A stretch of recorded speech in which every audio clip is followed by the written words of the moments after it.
Mridanga?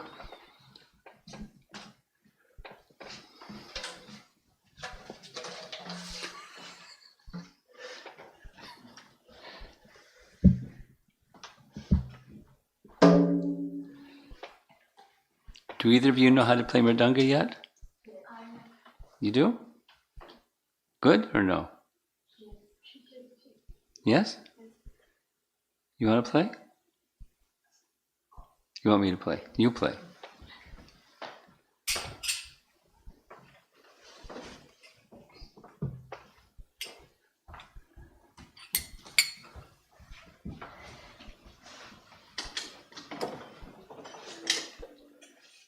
All right.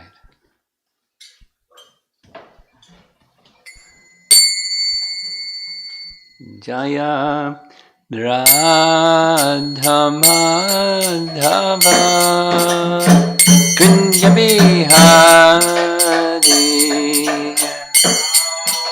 Madhava Kunja Bihari Jaya Radha Madhava Kunja Bihari.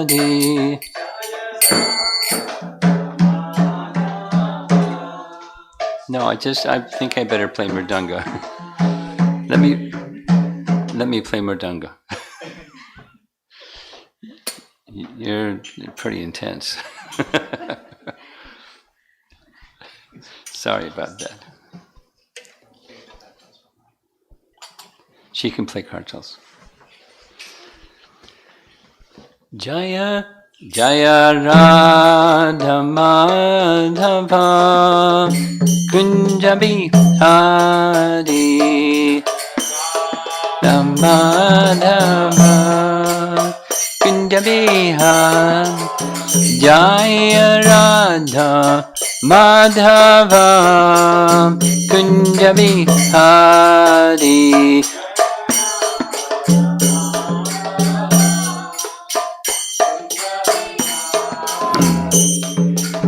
Gopi Jana Balabha Girivardhari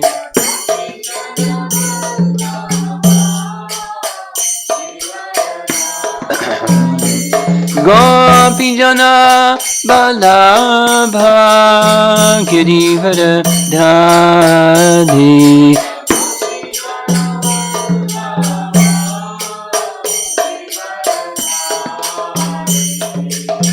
Jasodanandana Brajajanaranjana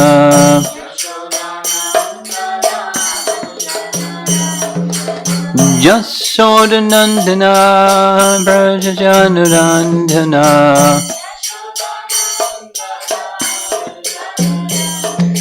Jamuna Tira Vanachadi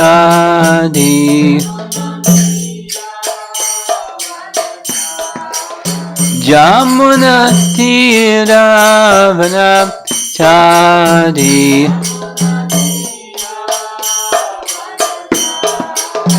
Jaya Radha Madhava Kunja Bihari Madhava Kunja Bihari Jaya Radha Madhava Kunja Bihari Madhava Kunja Bihari Gopi Jana Balabha Girivardhari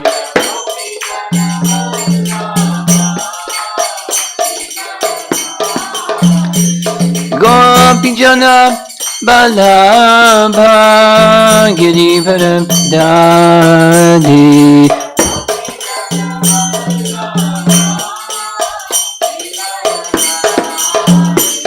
Jasodanandana Brajajanaranjana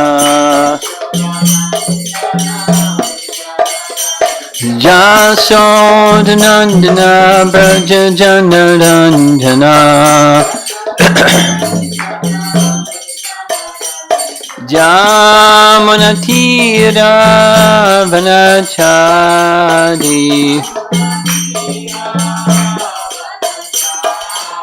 Jamunatira vanachadi.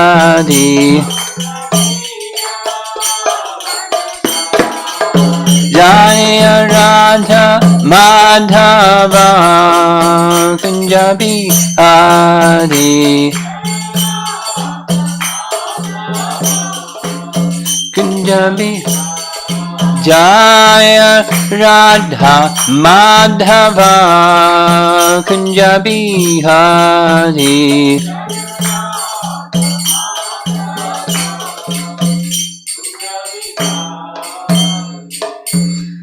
Jayom Vishnupad Paramahamsa Parivajagacharya Astatarasatasi Srimada's Divine Grace A.C. Bhaktivedanta Swami Srila Prabhupada Ki Ananta Koti Vaishnavadinda Ki Gaur Pimanandi.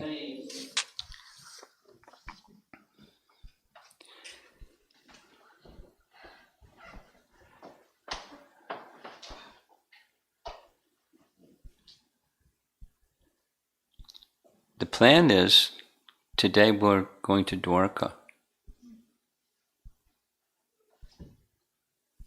Would you like to go to Dwaraka? That was enthusiastic, boy, yeah. Well, there's different methods of trying to get to Dwaraka. And during this COVID-19, you're not likely to get there. But even if you were to be able to get there, according to what our acharyas teach us about the Holy Dham, you can't buy a ticket to get there. What that means is, you may buy a ticket to get to the, where your GPS tells you you're at Dwaraka, but Dwaraka is a transcendental place. You can't get there by GPS or tickets. You have to get there by consciousness. And how that Krishna consciousness, or how consciousness of the Supreme Personality Godhead in His Holy Dham is made possible, consciousness-wise, is through sound. So the best way to get to Dwaraka or Vrindavan or any transcendental place is through sound, because the sound and the place are non-different. The sound and the person are non-different. The form of the personality of Godhead resides in that place, and the sound describing Him is non-different. We spent some time this morning discussing this. The Srimad Bhagavatam is the form of Krishna. Not only represents or tells us something about its information, it's not that kind of sound vibration. It's a transcendental sound vibration that's the same qualitatively as the form of the personality of Godhead. So the best way to get there is stay in Naperville and hear, or go wherever you go and hear. If you want to enter to Dwaraka, hear. And by being there and hearing about Dwaraka, or being here and hearing about Dwaraka, then that transports you to Dwaraka. So that's the method that was used in the case of Gopa Kumar. What does Kumar mean? You two children here. What is the meaning of Kumar? Kumar. Kumar. You've heard of the 4 Kumaras, right? So Kumar means, in everyday language, means a kid. A small boy. It's a certain age, a Kumara age. Kumara. It's an age, young, very young. It's when school begins. You know about school beginning. So you begin school when you turn 5, right? So that's when Kumara age begins. It's a Sanskrit term. It's like when you start going to school. It's young, very young age. So the main personality here is he was born in Vrindavan, and he had the occupation of many people in Vrindavan. He took care of cows. So he was a Gopa. His name was Gopa Kumar. Good name for a cowherd boy in Vrindavan, Gopa Kumar.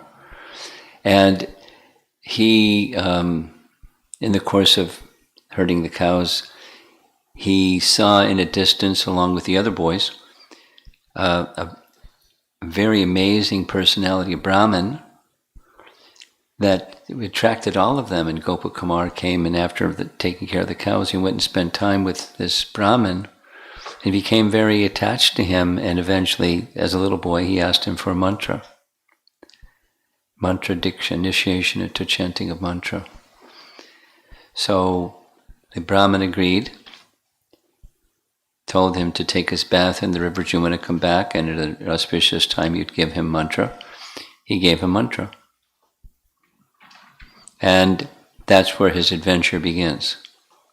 From chanting of his mantra, his consciousness started by sound. His consciousness started to progress further and further and further, and his guru had told him this mantra will allow you to achieve all desirable things. But his desire initially was, like most of the rest of us, kind of on the material side, but mixed. Material, spiritual. He was a mixed devotee. And gradually, through experience, he experienced all kinds of situations within this universe, and then even beyond the universe. He was in Vrindavan, and he was seeing Krishna. But when he would run to be with Krishna, Krishna would disappear, and he was feeling very sad. So, because the Lord of the spiritual world knew his feelings, he sent 2 messengers from Vaikuntha to come and take him to Vaikuntha. So in his Gopa Kumar body, off he went to Vaikuntha. We heard the description of Vaikuntha. They brought him inside the 7 gates. They brought him before the Lord of Vaikuntha, Narayana, and he went mad. Gopal! Because that's who he saw. And so forth. And then so from there he went from Vaikuntha to Ayodhya. And there he's having this discussion. Before going to Ayodhya, he had discussion with Narada, who gave him lots of amazing teachings to prepare him to make his way to Dwaraka. So he went to Ayodhya, experienced that place. We heard about Ayodhya, at least Gopa Kumar's experience of it. But he had this intense longing not only to see Lord Gopal, who is the Lord of his mantra, but to take part in his pastimes. So Ramchandra, being omniscient and benevolent, knowing the heart of Gopa Kumar, he told him, it's okay. Go to Dwaraka. And there you see the Lord of your life. So that's where we're beginning. This is Brihat Bhagavatamrita, chapter 4. No, chapter 3. And we'll just read a number of texts, starting with the first text of the chapter.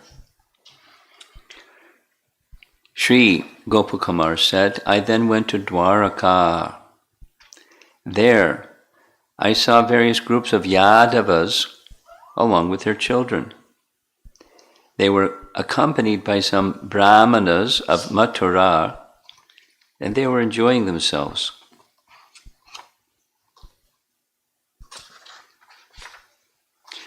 I had wandered everywhere, but I had never before seen such a perfection of charm as that which shone in them. Seeing them gave me such delight that I forgot everything I had in mind. And those Yadavas, the best of all knowing sages, drew me into their company and embraced me. when they recognized me as the son of a cowherd from Govardhan Hill, their hearts melted in a flood of affection.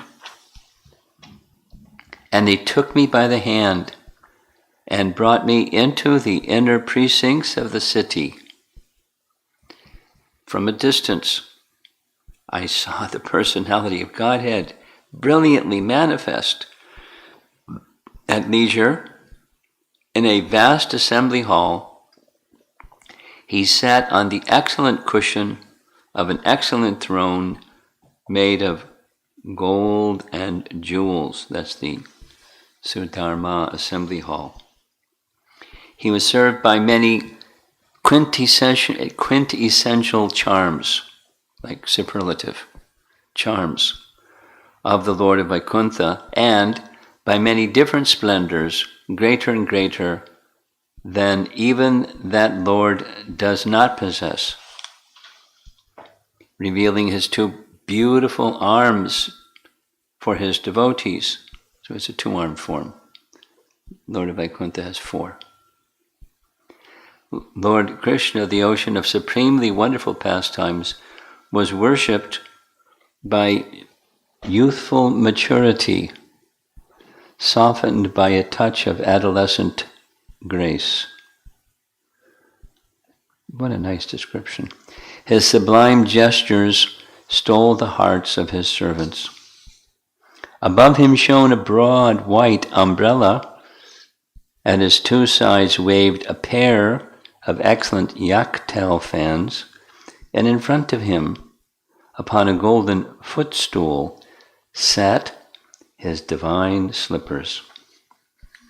All around him were various symbols of royalty befitting the ruler of kings among kings, and there were servants qualified to attend him, and transcendental opulences standing in rows before him. Picture it.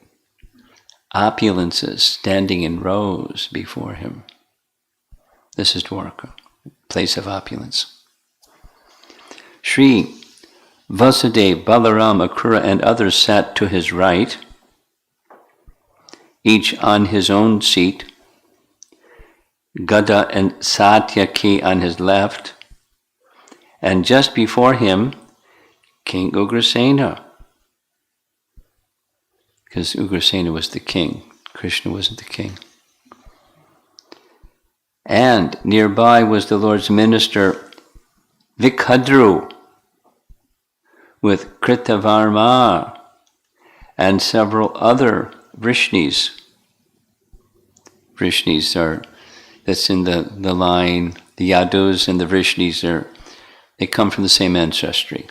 That's just describing one of the predecessor in that line and the other predecessor, but they're all from the same line. Just branches of the same line. Sri Narada was entertaining the Lord. He just saw him in Vaikuntha, and now here he is in Dwaraka again. We're going to hear about that. Making him smile with clever words, fine singing, and the music of his veena. Sri Garuda stood before the Lord, glorifying him with prayers, and Uddhava massaged the Lord's lotus feet and pleased him with affectionate, intimate remarks. Everyone has their service. That's Uddhava's. Seeing from a distance the goal I had desired to see, I fell unconscious, overburdened by love. Then the Lord, brimming with exalted rasa of affection, told Uddhava to bring me close. Uddhava quickly came forward, delighted to see me in the dress of a cowherd boy. He carefully lifted me from the ground, brought me back to full awareness, and led me to the Lord's side with both hands. Then the Lord, wanting to lift me up and draw me to his side, placed his 2 feet close to me, and Uddhava, with his own hand, firmly touched my head to those lotus feet. He'd never experienced anything like that before. The Lord of my life then stroked me with his lotus hand as if to cleanse each of my limbs